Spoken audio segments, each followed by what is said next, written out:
Hi, I'm Marisa George. I'm the Learning and Development Partner at the Port of Dover. We've been working with T-level students at the Port of Dover for the last 2 years.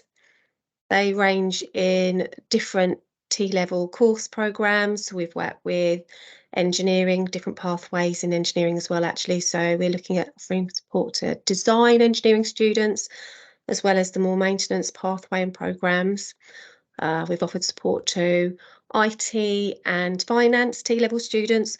We're also looking forward to offer some placements to our within our business roles within our commercial procurement team.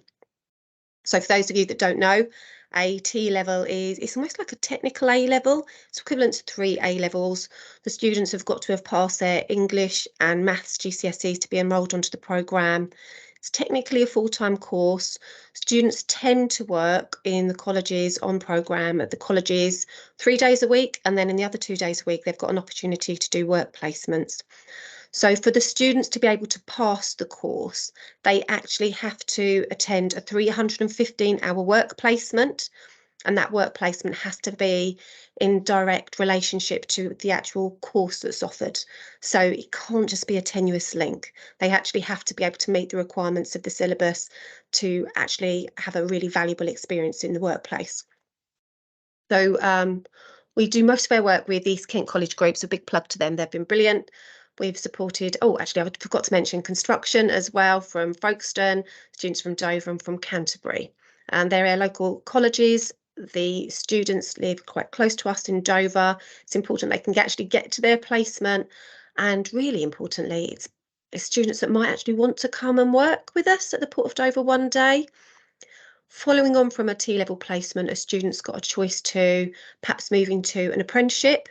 That apprenticeship has to be at level 3 or above because there isn't a funding route for a level 2 apprenticeship, or because it is equivalent to 3 A-levels, they can then move on to a degree route. Some of those T-level students might want to go on to do a degree apprenticeship if they're available in your local universities or somewhere else, and others of them might just want to go into the workplace.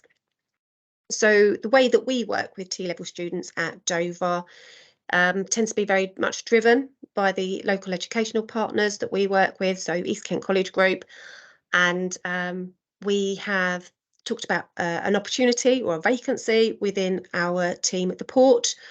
We've then gone into the colleges, and myself and colleagues, whether it be in the IT team, finance team, or business teams or engineering teams, we've gone into the college and we've given a presentation to the students in the group to introduce the Port of Dover, what we do at the Port of Dover, and why we do it and how we work, and also give them a really in-depth bit of an overview about what it means to either be an engineer or work in IT at the Port of Dover, with some Q&A, and then introduce the opportunity that we've had at the port. We then invited candidates in to do an interview with us before offering a placement. The interview for us is quite important because it's that first step in that real world of work. So they've had to put CVs together. It's a really valuable experience.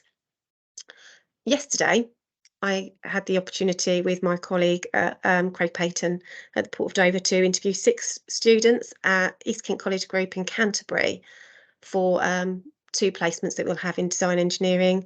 We met 6 really amazing, wonderful young people that want to have a career in engineering, and I'm just really disappointed I don't have capacity to take 6 people on right now. They all want a passionate, really passionate to have a career in engineering. This is their stepping stone. Some of them want degree apprenticeships, some of them want apprenticeships at the end of this. Some of them want to go to university, and all of them need a placement for them to actually pass their course and continue into their career. So this is my big shout out actually to all employers out there. This is something wonderful that you can do. You can offer a placement. For us, that placement would look like 2 days a week, probably over about 26 weeks, with some time during the school holidays where they'll come in and work with you. We can set them work to do, set them tasks, they can do work shadowing, they can see something through from start to finish in those couple of days, or it's going to be different for every student. We are planning on tailoring our placements based around the candidates we get and what they're interested in. This for us is also a brilliant work preview. What better than a nice piece of unpaid work to find out how someone actually fits in with your team? and how passionate they are at what they do, and you can find out what they thrive at. I'm going to give a big shout out to Maisie, who did an engineering placement with us in our workshop.